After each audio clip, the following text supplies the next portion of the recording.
Hi everyone, this is our channel Around My Story. Please like, share and subscribe.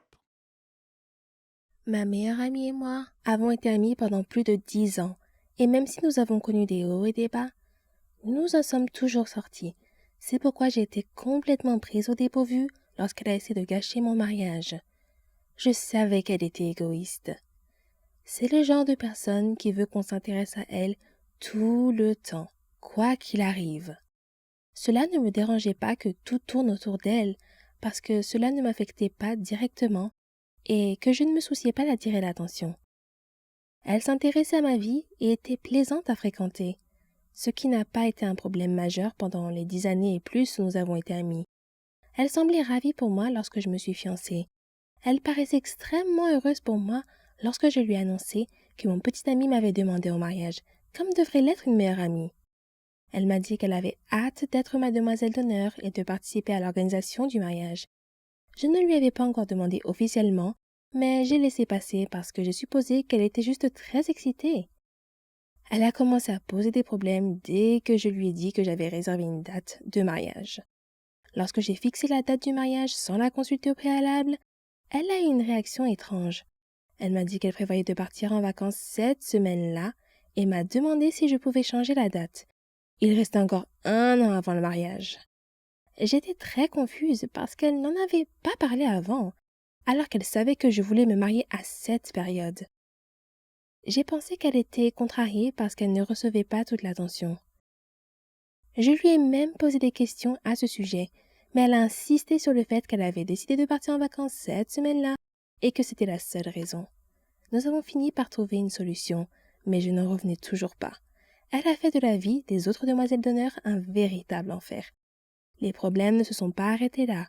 Elle ne voulait pas travailler avec les autres demoiselles d'honneur sur les préparatifs et se disputait constamment avec elles.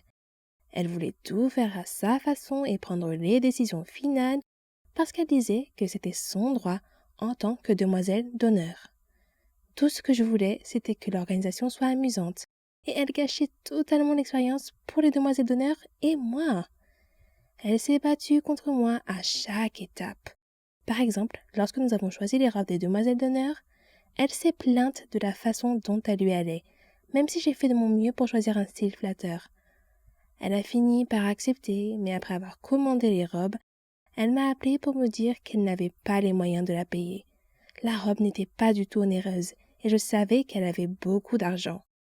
Mais je l'ai quand même aidée ainsi que les autres demoiselles d'honneur à payer la robe parce que je voulais éviter un drame supplémentaire.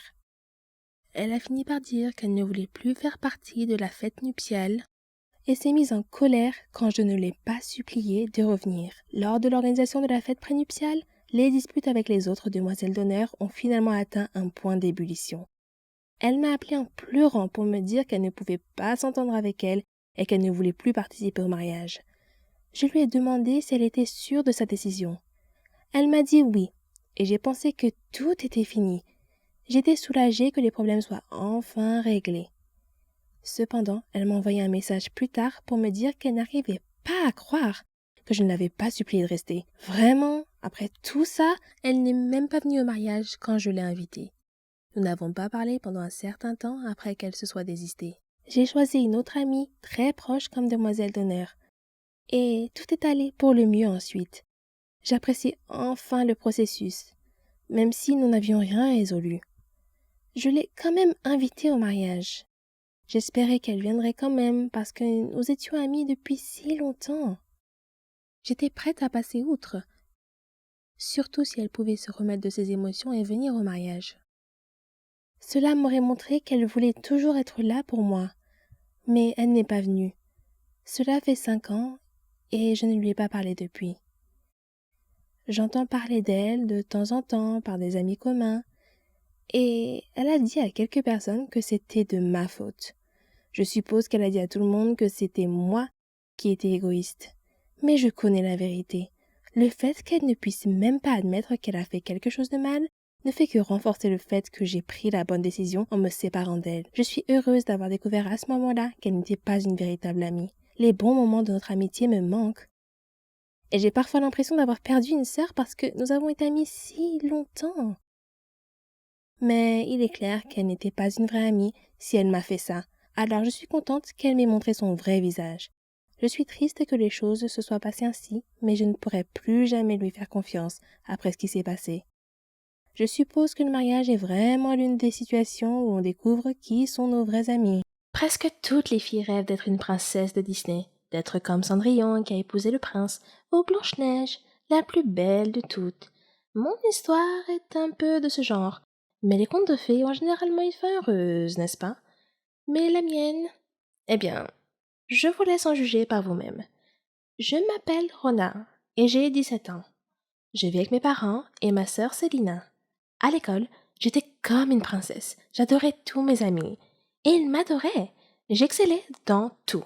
J'étais la meilleure chanteuse de l'école, j'étais très sportive et je pratiquais tous les sports. Mon seul défaut était mes cheveux, qui étaient trop frisés et trop moches à mon goût. Je pense que le coiffeur les a appelés bouclés, juste pour réconforter les gens comme moi. Mais frisé n'est pas bouclé. Pas dans mon agenda.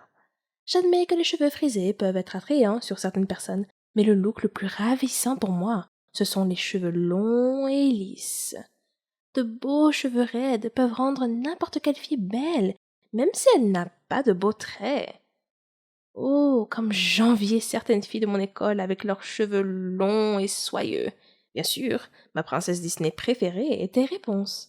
Je rêvais toujours d'être elle.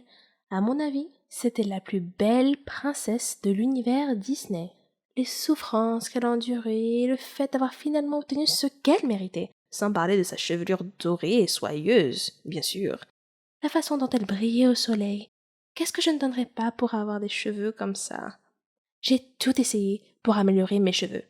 Je les ai shampouinés, mais ils gonflaient comme la fourrure d'un chien poméranien, si vous en avez déjà vu un. J'ai utilisé la crème lissante pour cheveux, mais ils ressemblaient alors à une route pavée avec de la mélasse répandue dessus. J'ai essayé des appareils électriques, mais ils n'ont pas aidé non plus. Ne vous moquez pas de moi. C'est la vérité. Chaque jour, je rêvais d'avoir des cheveux lisses. Puis, un jour, j'ai vu une publicité alors que je discutais avec mes amis. Elle mentionnait un centre de recherche en sciences de la beauté et indiquait que des scientifiques avaient mis au point un nouveau produit, capable de transformer en quelques minutes n'importe quel cheveu, qu'il soit bouclé ou frisé, en cheveux lisses et soyeux.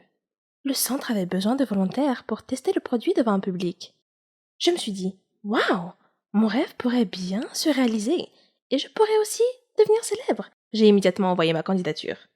J'ai été sélectionnée parmi 3 autres filles. J'étais un peu inquiète parce que l'expérience m'avait appris que les choses ne se passent jamais comme on l'avait prévu. Mais je me suis consolée. C'était un produit simple. Qu'est-ce qui pourrait mal se passer? J'ai fait des recherches sur le scientifique qui allait mener l'expérience. C'était un scientifique célèbre dans son domaine. Son nom était Wilfrid Johnson. Je suis arrivée au studio, le test en direct serait effectué. Ils étaient prêts et m'attendaient. M. Johnson ressemblait à un scientifique d'un dessin animé. Cheveux ébouriffés, blouse blanche trop grande, lunettes d'Harry Potter. Vous voyez le tableau. Il m'a expliqué comment le produit fonctionnait et m'a assuré que tout irait bien. Oui, c'est ça. Comme si je n'avais jamais entendu ça avant. Néanmoins, son discours d'encouragement m'a enthousiasmé. Puis sont sortis les documents juridiques, les clauses de non-responsabilité qui disaient qu'ils n'étaient pas responsables des effets secondaires qui pourraient m'arriver en utilisant leurs produits de beauté. Alors, je les ai signés. Voyant que j'avais l'air dubitative et inquiète, il a tenté de me réassurer en me disant que c'était la routine et que c'était typique de tous les essais cliniques. Cela ne m'a pas rassurée, mais j'ai quand même décidé d'aller jusqu'au bout. J'avais invité mes amis à venir assister à l'expérience. Elle était organisée comme une grande conférence. En plus de M. Johnson, il y avait des journalistes, des photographes et 2 autres médecins dans la salle. M. Johnson a commencé à expliquer le produit pour le bien du public. Je me tenais à l'écart de la scène en attendant d'être appelé. Enfin, ils étaient prêts pour nous et nous ont appelés sur la scène, où nous avons pris place dans leurs fauteuils de coiffure. Des scientifiques ont mélangé divers liquides multicolores dans des flacons de laboratoire sur une table voisine de la scène. Après quoi, M. Johnson a rempli un flacon pulvérisateur du mélange et s'est approché de moi.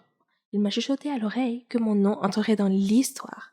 Puis, il aspergea mes cheveux avec l'élixir magique que les scientifiques avaient concocté quelques minutes auparavant. J'ai attendu nerveusement. Puis, lentement, Mon cuir chevelu a ressenti une sensation de picotement, comme si j'avais été piquée par une centaine de fourmis en même temps. Mais j'étais trop gênée pour le mentionner. Puis la douleur a disparu, et un miracle s'est produit. Mes cheveux sont devenus lisses, comme M. Johnson l'avait promis. Le public a applaudi avec enthousiasme. L'arôme puissant de la réussite financière imprégnait l'atmosphère de la pièce. J'ai touché mes cheveux et je n'arrivais pas à croire à quel point ils étaient merveilleux. J'ai continué à les caresser, si doux, si soyeux, si droits et lisses.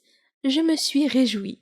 M. Johnson s'est approché du micro, tenant le produit dans sa main, et s'apprêtait à parler, lorsque le public a sursauté.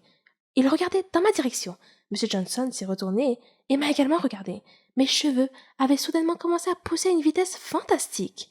Ils sont devenus de plus en plus longs, jusqu'à ce que je ressemble exactement à Réponse. J'ai crié sous le choc. M. Johnson s'est précipité et a appelé à l'aide. Mon visage a pâli et je me suis évanouie. Quand je suis revenue à moi, j'étais allongée sur la scène dans un lit de mes propres cheveux, rassemblés sous moi. J'ai touché mes cheveux et oui, ils étaient encore lisses et soyeux. Mais mon souhait semblait s'être littéralement réalisé. J'étais en effet une réponse des temps modernes. C'est pourquoi j'ai voulu partager mon histoire avec vous aujourd'hui. Faites attention à ce que vous souhaitez. Vous pourriez l'obtenir.